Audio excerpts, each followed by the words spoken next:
즐거워하는 자들과 함께 즐거워하고 우는 자들과 함께 울라. 서로 마음을 같이하며 높은 데 마음을 두지 말고 도리어 낮은 데 처하며 스스로 지혜 있는 채 하지 말라. 아무에게도 악을 악으로 갚지 말고 모든 사람 앞에서 선한 일을 도모하라. 할 수 있거든 너희로서는 모든 사람과 더불어 화목하라. 내 사랑하는 자들아, 너희가 친히 원수를 갚지 말고 하나님의 진노하심에 맡기라. 기록되었을 때 원수 갚는 것이 내게 있으니 내가 갚으리라고 주께서 말씀하시니라. 내 원수가 줄이거든 먹이고 목마르거든 마시게 하라. 그리함으로 내가 숯불을 그 머리에 쌓아 놓으리라. 악에게 치지 말고 선으로 악을 이기라. 우리 그리스도인들은 외딴 곳에서 우리끼리만 예배를 드린다거나 생활을 하지 않습니다. 오늘도 저와 여러분은 세상이라고 하는 한복판에서 예수를 믿지 않는 더 많은 사람들과 함께 뒤섞여서 어울려서 그렇게 살아갑니다. 우리가 교회라고 하는 공동체 안에서 특별히 형제를 사랑한다, 형제 사랑, 여기에 대해서 많은 설교를 듣고 또 우리도 이야기를 하고 또 서로 축복성을 불러준다든지 이 사랑에 대해서 우리는 이미 기독교라는 신앙이라고 할까요? 이 종교에 익히 습관이 되어져서 그렇게 어렵지 않은 교제와 삶을 나누고 있습니다. 상당히 익숙하죠. 그런데 이제 교회 바깥에서 세상이라는 한복판에서 더 많은 예수를 알지 못하는 불신자들과 어울려 살아가면서 이 형제를 사랑한다? 자, 성도들을 대하듯이 불신자들도 우리가 사랑이라는 이름으로 대함에 있어서 과연 어떻게 사는 것일까? 교회 안이 아니라 교회 바깥에서 믿는 자로서 우리가 특별히 그리스도의 사랑을 가지고 함께 나누고 받으며 공유하면서 그렇게 살아내야 되는데 우리는 교회 바깥에서 불신자들과 이 관계 속에서는 어떻게 사는 걸까? 오늘 말씀은 우리로 생각을 하게 하는 것입니다. 그래서 이 생각, 이 질문에 대한 본문은 이렇게 말씀을 하십니다. 원수를 사랑해라. 원수를 사랑하며 살아라. 이렇게 단도직입적으로 우리에게 말씀하시고 가르치고 있는 것이죠. 그래서 오늘 본문에 보게 되면 이렇게 사도 바울이 가르치고 있습니다. 원수를 갚지 말아라. 이렇게 이야기를 합니다. 다시 말해서 복수하지 말라는 거예요. 네. 우리나라 영화에 보게 되면 복수는 나의 것이다. 이런 제목의 영화도 있고 또 영화나 드라마나 여러 작품을 통해서도 보면 특별히 많은 주제들 가운데 복수와 관련된 그런 유명한 작품들도 상당히 많음을 알 수가 있지 않습니까? 원수를 갚지 말아라. 복수하지 말아라. 오늘 본문의 이 말씀은 아주 분명합니다. 또 그런 만큼 단순하고 명확하게 표현되어 있는 것이죠. 분명한 하나님의 뜻이기 때문입니다. 그런데 성경의 가르침대로 서로 복수하고 싶은 마음, 복수하려는 마음, 이것만 우리가 멈출 수 있어도 우리가 살고 있는 이 세상은 솔직히 훨씬 더 좋은 세상, 나은 세상, 더 살만한 세상이 되는 것은 분명한 것입니다. 하지만 우리의 이 본성이라고 할까요? 모두가 다 정도의 차이지 다 똑같지 않을까요? 우리는 당한 만큼 갚아줘야 속이 풀리는 그런 존재입니다. 아니, 당한 것보다 훨씬 더 많이, 더 세게 되돌려줘야 우리의 직성이 풀린다거나 우리의 이 맺혔던 마음이 풀어지는 그런 악한 마음들을 우리는 본능적으로 다 가지고 있지 않습니까? 그래서 이런 우리를 알기 때문에 이미 하나님께서는 구약 성경에서 이렇게까지 말씀을 하셨죠. 눈에는 눈으로만, 이에는 입으로만 복수를 해라. 이렇게 노골적으로까지 하나님께서는 내가 한 가지를 피해를 봤다? 그러면 절대로 두 가지, 세 가지 더 많이 복수하지 않기를 원하셔서 눈에는 눈으로, 이에는 이해로 이렇게 율법을 정하실 만큼 우리가 얼마나 연약하고 우리가 얼마나 이렇게 죄성을 가지고 있는지 이미 하나님도 아시고 율법을 통해서도 우리에게 그것을 제어하고 계시는 것을 알 수가 있습니다. 우리는 가정이나 교회나 또 회사나 이런저런 모임에서 우리에게 가해지는 불의한 일들이, 애매한 이 고통당하는 일들이 상당히 많음을 알 수가 있죠. 자, 이런 일에 대해서 우리는 때로는 마음이 너무 괴로워가지고 어디 두고 보자, 나도 가만히 안 있을 거다, 복수하려는 마음, 보복하고 싶은 마음, 되갚아주고 싶은 그런 심정들, 또 가만히 있지 않고 나도 막 이렇게 반격하고 싶은 그런 맞대응하고자 하는 그런 마음들을 우리들도 많이 가지고 있습니다. 우리가 그렇게 하는 데는 여러 가지 이유가 있죠. 당연합니다. 억울해서 그렇고 화가 나서 그러기도 하고 또 손해를 보고 싶지 않으려는 누구나 마찬가지죠. 그런 마음을 가지고 있고 또 특별히 자존심 때문에 가만히 있을 수 없는 그러한 사람과의 여러 가지 관계성들이 가정 안에서도 일어날 수 있고 모든 우리가 자리하고 있는 공동체에서는 그런 모임들에서는 우리 모두가 가지면서 이런저런 갈등을 가지고 평생을 사는 것 같아요. 그런데 만약 우리가 이런 대갚아주고 싶은 마음, 복수하고 싶은 마음, 절대로 가만히 있지 않으려는 마음, 이런 것들을 멈춘다면 어떻게 될까요? 근데 가만히 보면요, 사회생활은 녹록치가 않습니다. 성경의 가르침대로 내가 바보가 될 것 같아도 한 대 맞으면 또 다른 빠멸 돌려대고 겉옷을 빼앗아가면 속옷까지 내어주고, 우리가 사회생활하면서 그렇게 산다면 10중 8구 사람들은 우리를 어떻게 대합니까? 우리를 더 얕본다든지 우리를 더욱더 호구로 알고 부당하게 여길 가능성도 상당히 농후하죠. 그렇기 때문에 우리는 이런 사회생활을 알기 때문에 대갚아주려는, 절대로 착하게 사는 것이 좋은 게 아니야. 바른 말 할 때는 해야지. 때로는 못되게 행동해야 사람들이 나를 가볍게 여기지 않고 나도 내 권리를 나름대로는 펼칠 수 있는 거야. 사실 충분히 우리는 사람과의 관계 속에서 이해할 수 있는 그런 부분인 것 같아요. 자, 그렇다 칩시다. 그러면은 내가 당한 것 이상으로 내가 되갚아주게 될 때 여러분 생각해 보십시오. 내가 원하는 대로 나의 삶이, 우리들의 삶이 더 좋아지고 더 나아지고 조금이라도 괜찮아지는 걸까요? 아니죠. 오늘 본문에서도 사도 바울의 가르침을 통한 주님의 말씀도 아니라고 말씀합니다. 오늘 본문은 단호하게 이렇게 말씀해 주고 있죠. 그럼에도 불구하고 복수하지 말아라. 나의 백성들아, 나의 자녀들아, 너희들의 마음에서부터 그 쓴뿌리를 가지지 말라고 주님은 우리에게 말씀하십니다. 사실은 주님께서도 말씀하셨지만 인생을 살다 보면 가장 먼저 나를 괴롭게 하고 내 마음에 상처를 주는 사람은 알고 보면 가족 식구들입니다. 그래서 주님께서도 내 가정의 식구들이 나에게 원수다라고 그렇게 표현하실 만큼 사실은 가장 가까운 이들로부터 우리는 마음의 상처를 받고 갈등을 서로 겪고 서로 울고불고 그렇게 살아가는 경우들이 얼마나 많습니까? 뭐 가정뿐이겠습니까? 인생살이가 그렇죠.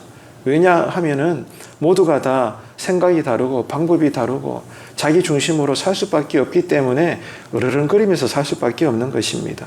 이런 우리를 보면서도 오늘 본문은 주님은 사도 바울을 통해 우리에게 권고하시는 것이 다 안다. 하지만 그럼에도 불구하고 얘들아 복수하지 말아라. 이렇게 명령하셔요. 자, 이런 주님의 뜻 앞에서 우리는 때로는 마음이 어렵습니다. 아이고, 주님은 거룩하시니까, 주님은 신이시니까 그렇게 말씀하시기 편하시겠죠. 하지만 우리 입장은 그렇지 않아요.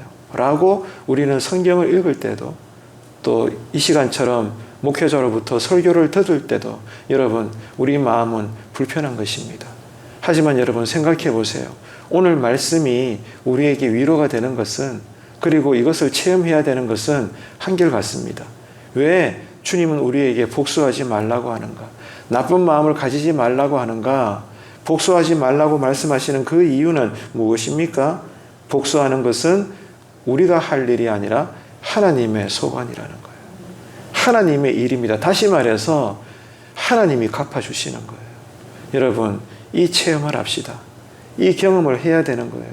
저도 목회자로서 여러 교회를 지나오고 수많은 다양한 기질의 계층의 성도님들과 함께 교회를 하다 보면 때로는 좋은 일도 있고 나쁜 일도 있고 억울한 일, 손해보는 일, 아이고 내가 목회자이기 때문에 이렇게까지 또 내가 또 표정 관리도 하고 말 조심해야 되고 다 그렇죠. 장로님은 장로님대로, 권사님은 권사님대로, 목사는 목사대로 모두가 다 나름대로 참고 지냅니다. 그렇지 않습니까? 견디면서 살고. 자, 그런데 그런 과정 속에 내 마음이 상했다고 해가지고 내가 욱하고 여러분 나서게 되면요, 하나님이 절대로 일하지 않아요. 저는 많이 경험했습니다. 여러분도 아실 거예요. 그렇기 때문에 오늘 말씀이 위로가 된다고요. 그리고 이 말씀이 우리에게 교훈이 되는 거예요. 정말로 내가 피해를 당했어요. 아무리 곱씹어 봐도 그 사람이 잘못했어요. 그래서 나도 감정이 있어서 때로는 가만히 있을 수 없는 일이기 때문에 내가 말하고 싶고 행동하고 싶고 나도 되려 웩하고 싶어도요, 그러면 안 되는 거예요. 왜냐하면 그렇게 하는 순간 나를 위해서 하나님의 일하심은 일어나지 않는 거예요. 복수는 하나님의 소관입니다. 절대로 여러분 우리가 해결하려고 하지 마십시오. 사람 앞에서는 오히려 내 입을 닫고 하나님 앞에 여러분 말씀하십시오. 하나님, 나 눈물 나요. 내 마음에 상처를 또 받았어요. 나 괴로워요. 하나님, 어떻게 하면 좋아요? 여러분, 하나님께 내 마음을 다 쏟으시기를 축복합니다.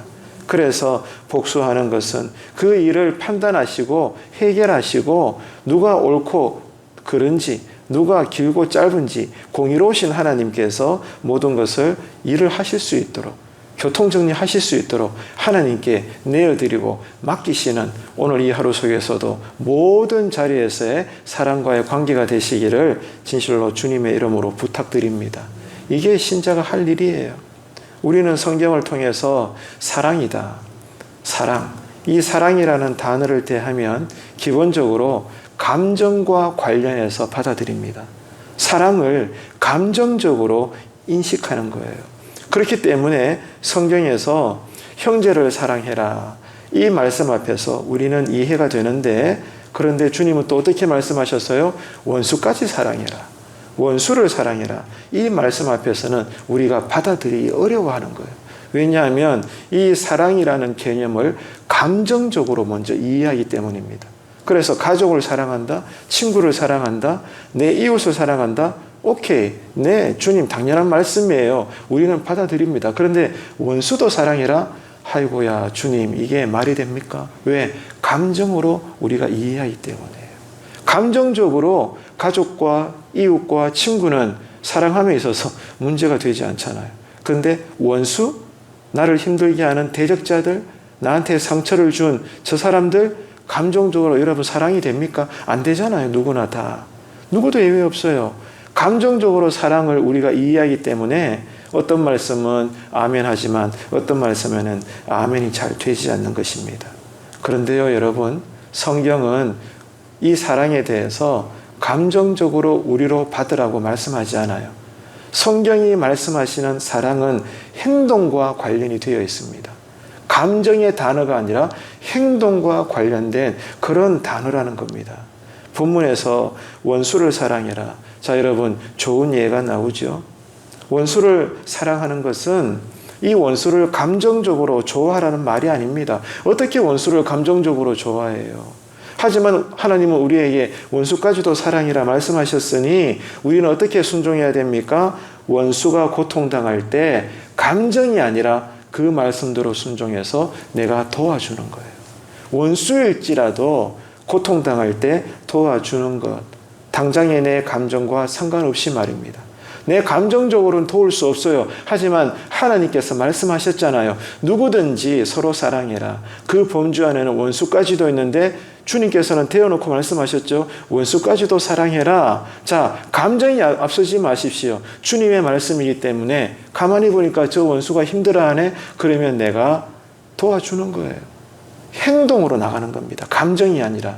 이게 뭐라고요? 하나님 보실 때 우리가 원수를 사랑하는 이 하나님의 뜻대로 순종하는 것입니다. 저 원수가 먹을 것이 없을 때 나는 예수 이름으로 먹을 것을 제공하고, 저 원수가 입을 것이 없을 때 예수 이름으로 입을 것을 제공하고, 저 원수가 잠잘 곳이 없을 때 예수 이름으로 나는 한 켠이라도 잠잘 곳을 제공해 주는 것.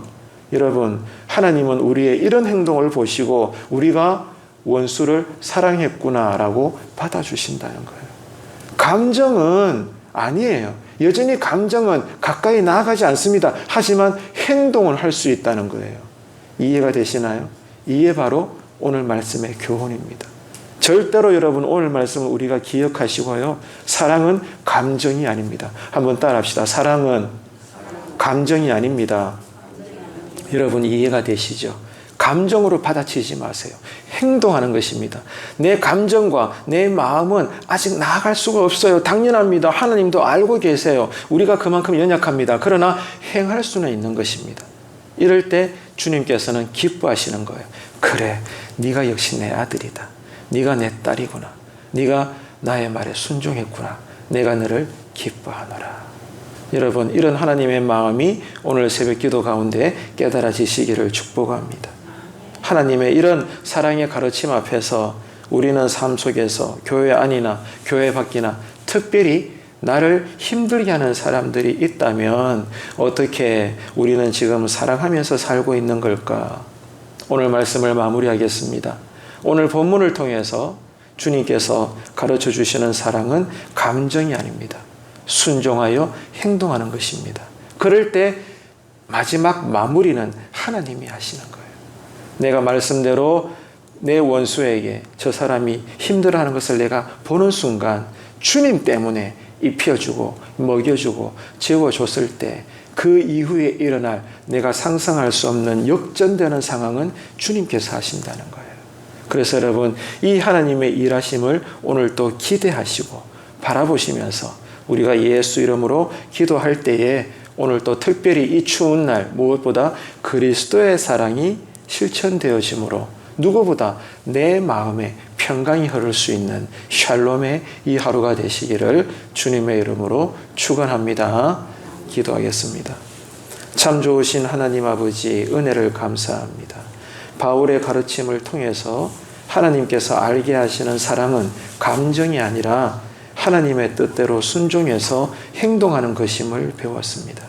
하나님의 사랑과 은혜로 구원을 받은 우리가 지금까지 어떤 사랑으로 날 구원하신 주님의 사랑을 증거하고 있는지 오늘 아침 말씀을 통해서 기도 가운데 깊이 고민하게 하시옵소서. 우리의 사랑 없음을 불쌍히 여겨주시고 우리에게 은총을 주셔서 오늘 가르침대로의 원수까지도 사랑되어지는 그것이 실천되는 믿음의 삶 되게 하여 주옵소서. 우리를 사랑하셔서 십자가에서 죽으시기까지 이 땅에 오신 아기 예수님의 이름으로 기도드립니다. 아멘.